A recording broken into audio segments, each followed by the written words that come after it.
नमस्कार मित्रांनो, स्वागत आहे तुमचं फन फिल्मी मराठी प्रेझेंट्स आजचा पिक्चर या सीरीजमध्ये. या सीरीजमध्ये आपण इतर भाषिक मस्ट वॉच नवनवीन चित्रपट सुचवू. तुम्ही या सीरीजमधील अन्य भाग बघितले नसतील तर ते नक्की बघा. लिंक डिस्क्रिप्शनमध्ये आहे. आजच्या पिक्चरच्या आजच्या भागात आज आपण बोलूया थुंदारम या मल्याळम चित्रपटाबद्दल. हा चित्रपट तुम्ही जिओ हॉटस्टारवर पाहू शकता. या चित्रपटामध्ये मुख्य भूमिकेत आहेत Mohanlal, Prakash Verma, Shobhana, Thomas Matthew.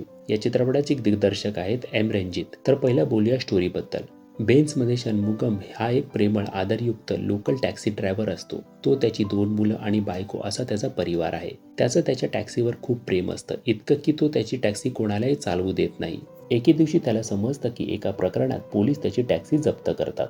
Police त्याची टॅक्सी देतच नाही.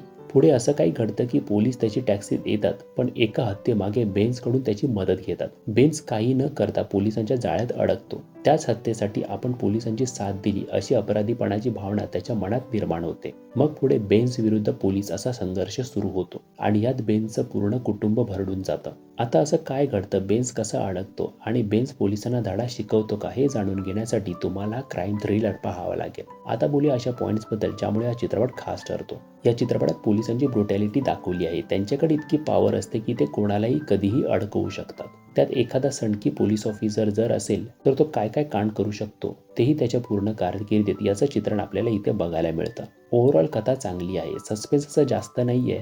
पहिल्यापासूनच आपल्याला समजतं की पुढे पोलीस आणि सामान्य माणसाचा संघर्ष दाखवणार आहे. तरीही काही काही ट्विस्ट आहेत ते आपल्याला आवडतात. तो पूर्ण पोलीस बेन्झला त्याच्या कारमधून जंगलात घेऊन जातात, तो पूर्ण सिक्वेन्स उत्तम जमून आला आहे. ती नैसर्गिक आपत्ती झाली नसती तर हत्येचा उलगडाच झाला नसता.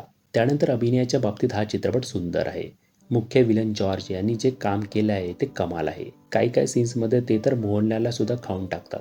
तरी सुद्धा मोहनलाल हे मोहनलाल आहेत. नंतर बेनी हे जे कॅरेक्टर आहे ते पण मस्त आहे. टेक्निकली हा चित्रपट चांगला आहे. सिनेमॅटोग्राफी, सेट्स मस्त जमून आले आहेत. निगेटिव्ह पॉईंटबद्दल बोलायचं तर मेन स्टोरीपर्यंत पोहोचायला चित्रपट 1 तास घेतो. बिल्टअपसाठी जास्त वेळ घेतला आहे. त्यानंतर या चित्रपटाला मासी बनवण्याचा प्रयत्न झाला आहे. त्यामुळे ॲक्शन सुद्धा जास्त आहे. इतके फाईट सिक्वेन्स असल्यामुळे हा चित्रपट ग्राउंड टच राहत नाही. त्यानंतर विलन नंतर फिका पडतो. तो सांगत असतो की मी असा आहे तसा आहे, पण त्यामध्ये दम वाटत नाही. तरी सुद्धा हा चित्रपट एकदा नक्की बघण्यासारखा आहे. तुम्ही हा चित्रपट जिओ हॉटस्टारवर पाहू शकता. तर या भागात इतकंच. भेटू पुढच्या भागात. तोपर्यंत चॅनलवरच्या अन्य व्हिडिओज नक्की बघा. चॅनलला सबस्क्राईब केलं नसेल तर सबस्क्राईब जरूर करा. थँक्यू.